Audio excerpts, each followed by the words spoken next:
We will dive deep into Deleuzian philosophy. Before Deleuze ever wrote in his own name, in his work Difference and Repetition and his other work Logic of Sense, Deleuze wrote a series of works on figures in the history of philosophy such as Hume, Bergson, Nietzsche, Kant, and Spinoza. In writing these works, Deleuze sought to unearth the presumptions he absorbed in his education. Chief among them, he felt, was a deep seated privilege of identity over difference. Deleuze thus set about trying to accelerate, however he could, a departure from Hegel, whom he saw as emblematic of that privilege.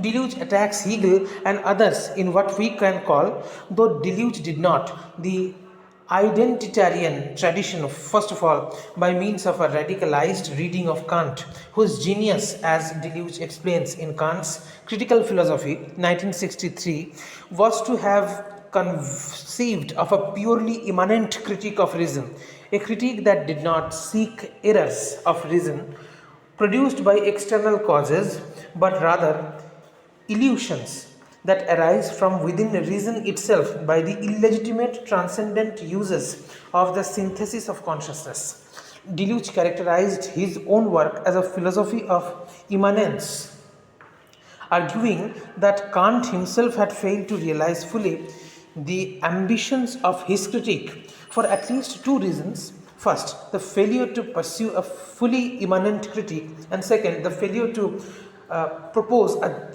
genetic account of real experience, resting content with the account of the conditions of possible experience. First, Kant made the field of consciousness immanent to a transcendental subject, thereby reintroducing an element of identity that is transcendent, that is external to the field itself, and reserving all power of synthesis, that is identity formation, in the field to the activity of the always already unified and transcendent subject. So Deleuze was influenced in this regard by his reading of Sartre's 1937 essay, The Transcendence of the Ego. Already in his Hume book, Empiricism and Subjectivity, 1953, Deleuze had pointed to an empiricist reversal of Kant, where Kant's question had been how can the given be given to a subject. Hume's question had been how is the subject human nature constituted within the given. In his mature work, Deleuze argues for an impersonal and pre-individual transcendental field in which the subject as identity pole, which produces empirical identities by active synthesis, is itself the result or product of differential passive synthesis. For instance, in what Deleuze calls the synthesis of habit, we find bodily, desiring, and unconscious contractions which unify a series of experiences, extracting that which is to be retained in the habit and allowing the rest to be forgotten. Together, the passive synthesis at all these levels form a differential field within which subject formation takes place as an integration or resolution of that field. In other words, subjects are roughly speaking the patterns of these multiple and serial syntheses which fold in on themselves, producing a sight of self-awareness. Of course, Deleuze never simply proclaims this as a bald thesis, but develops a genetic account of subjectivity in many of his books. Taking all this into account, Deleuze summarized his differential, immanent, and genetic position by the at first glance odd phrase of transcendental empiricism. This is cashed out in terms of two characteristics. Number one, the abstract. For example, subject, object, state, the whole, and so on. Does not explain, but must itself be explained. And number two, the aim of philosophy is not to rediscover the eternal or the universal, but to find the singular conditions under which something new is produced. In other words, and this is pragmatic perspective from which Deleuze never deviated, philosophy aims not at stating the conditions of knowledge qua representation, but at finding and fostering the conditions of creative production. Deleuze's second criticism of Kant claims that he had simply presumed the existence of knowledge and morality as facts and then sought their conditions of possibility in the transcendental. But already in 1789, Salomon Maimon, whose early critique of Kant helped generate the post-Kantian tradition, had argued that Kant's critical project required a method of genesis and not merely a method of conditioning that would account for the production of knowledge, morality, and indeed reason itself. In other words, Maimon called for a genetic method that would be able to reach the conditions of real and not merely possible experience. Maimon found a solution to the problem in a principle of difference. Whereas identity is the condition of possibility of thought in general, it is difference that constitutes the genetic and productive principle of real thought.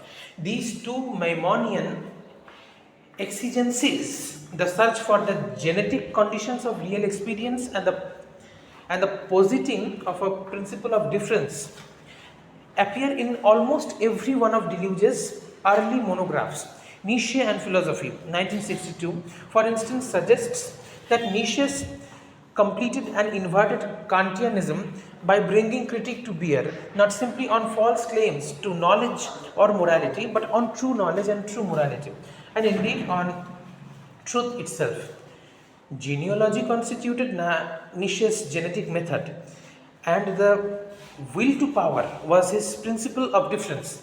Deleuze's anti-Hegelianism is shown in his focus on the productivity of non-dialectical, affirmative differential forces termed by Nietzsche noble. These forces affirm themselves and thereby differentiate themselves first and only secondarily consider that from which they have differentiated themselves. In Bergsonianism, 1966, Deleuze develops the ideas of virtuality and multiplicity that will serve as the backbone of his later work. From Maimon's reading of Kant, we know that Deleuze needs to substitute the notion of the condition of the genesis of the real for the notion of conditions of possibility of representational knowledge. The positive name for the genetic condition is the virtual, which Deleuze adopts from the following Bergsonian argument. The notion of the possible Bergson holds in creative evolution is derived from a false problem that confuses the more with the less and ignores differences in kind. There is not less but more in the idea of the possible than in the real, just as there is more in the idea of non-being than in that of being, or more in the idea of disorder than in that of order. When we think of the possible as somehow pre-existing the real, we think of the real, then we add to it the negation of its existence, and then we project the image of the possible into the past. We then reverse the procedure and think of the real as something more than possible, that is, as the possible with existence added to it. We then say that the possible has been realized in the real. By contrast, Deleuze will reject the notion of the possible in favor of that of the virtual.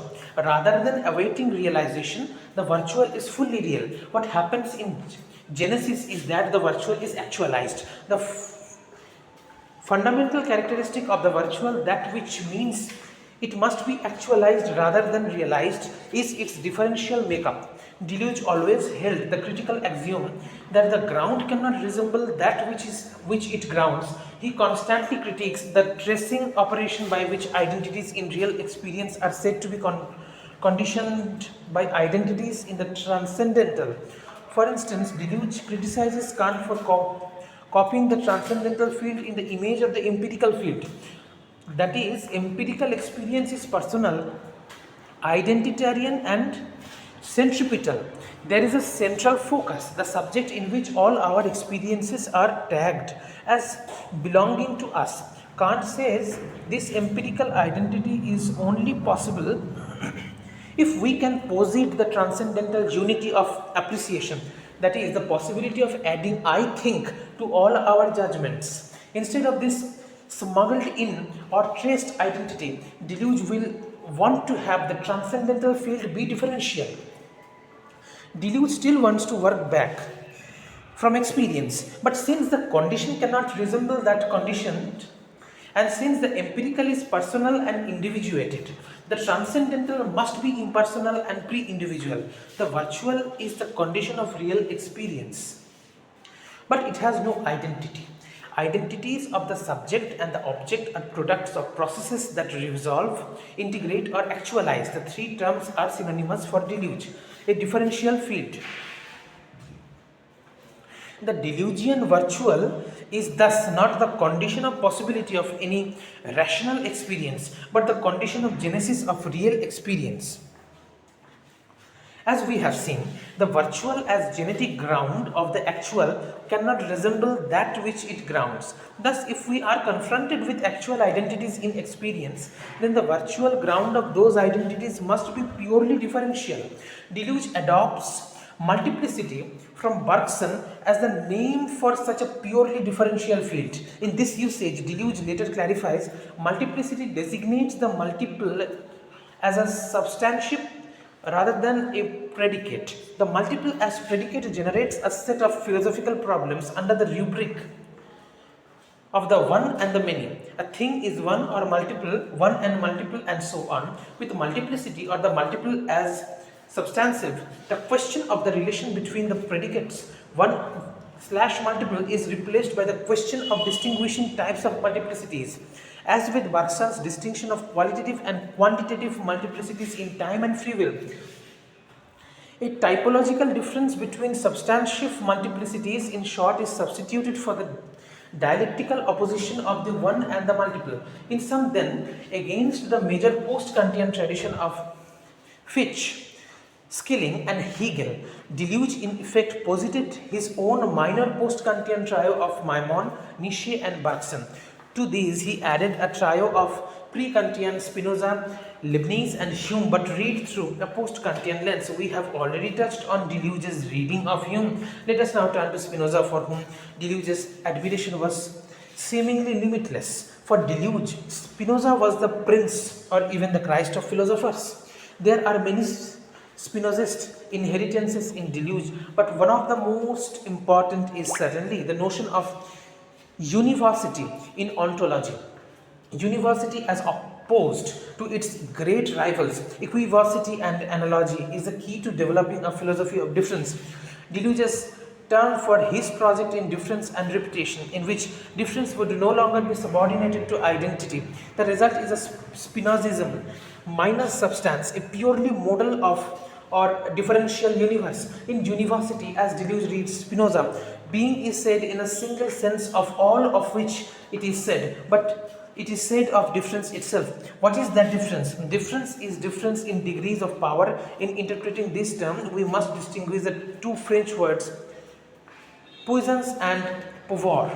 In social terms, puissance is immanent power, power to act rather than power to dominate another. We could say that puissance is praxis, in which equals clash or act together, rather than poiesis, in which others are a matter to be formed by the command of a superior, a sense of transcendent power that matches what pouvoir indicates for Deleuze. In this most general terms, Deleuze develops throughout his career. Puissance is the ability to affect and to be affected, to form assemblages or consistencies, that is, to form emergent unities that nonetheless respect the heterogeneity of their components. The final important figure in Deleuze's reading of other philosophers is Leibniz, to whom it must be recalled Maimon appealed in his criticism of Kant. In 1988, Deleuze published a book on Leibniz entitled The Fold, Leibniz and the Baroque, which added new elements to the reading of Leibniz that appeared in Deleuze's earlier books. An interpretation centered on the concept of the fold, a development of a concept of the Baroque, and an attempt to define a new Leibnizianism in terms of contemporary artistic and scientific practices. While The Fold is a fascinating work, we will concentrate here on Deleuze's early reading of Leibniz, which plays an important role in difference and repetition. Deleuze pushes Leibniz's thought to a point where Leibniz could never have taken it, given his theological presuppositions. This is the point where one begins to consider the virtual domain on its own account, freed from its actualization in a world and its individuals. On this score, Deleuze often likes to cite George Louis Borgia's famous story, The Garden and the Forking Paths, in which such a virtual world is described in the labyrinthine book of a Chinese philosopher named Tu Sui Pen. In all fiction, when a name is faced with alternatives, he chooses one at the expense of others. In the almost unfathomable Tisui Pen, he chooses simultaneously all of them. In Tisui Pen's works, all the possible solutions occur, each one being the point of departure for other bifurcations. Leibniz had in fact given a similar presentation of the world at the conclusion of the Theodicy. In Deleuze's transformation of the Leibnizian or Borgesian image, the three Kantian transcendent ideas of God, world, and self all take on a completely different demeanor. First, God is no longer a being who compares and chooses the richest composable world. He has now become a pure process that affirms incompossibilities and passes through them. Second, the world is no longer a continuous world defined by its pre-established harmony. Instead, divergences, bifurcations, and incompossible must now be seen to belong to one and the same universe.